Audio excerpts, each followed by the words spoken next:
सबके प्रणाम। हम बिंदु दास, राखी दास। हम दुनू बहिन एकटा लोकगीत लऽ के एलहुँ हैं। आशा अछि अहाँ सबके नीक लागत। केहन लागल बतायब।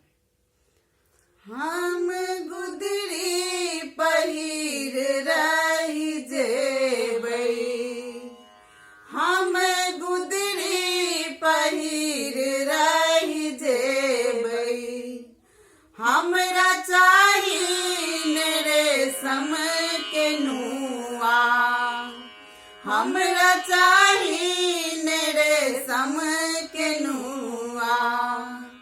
हमर सासुजी के मझला दुलरुआ, यो बउआ कमौआ, कतेक दिन रहबै यौ मोरंग में, मोरंग में। आम मजरले मजर गेलै महुआ, आम मजरले मजर गेलै महुआ। हाय रे सपने में बीत गेलै फगुआ, हाय रे सपने में बीत गेलै फगुआ। हमर ननदी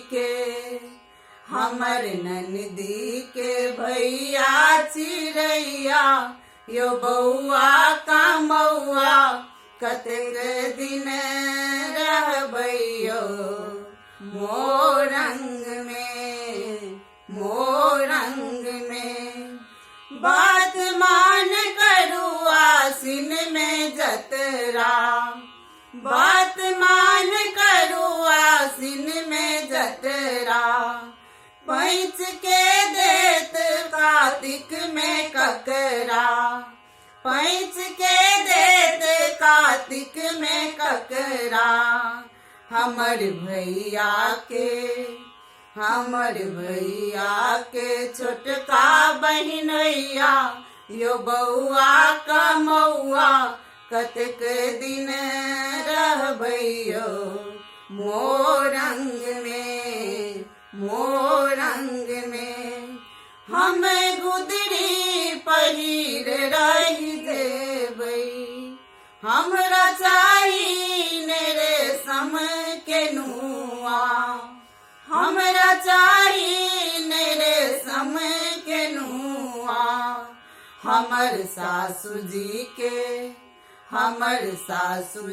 के मझला दुलरुआ, यो बउआ कमौआ, कतेक दिन रहबै यौ मोरंग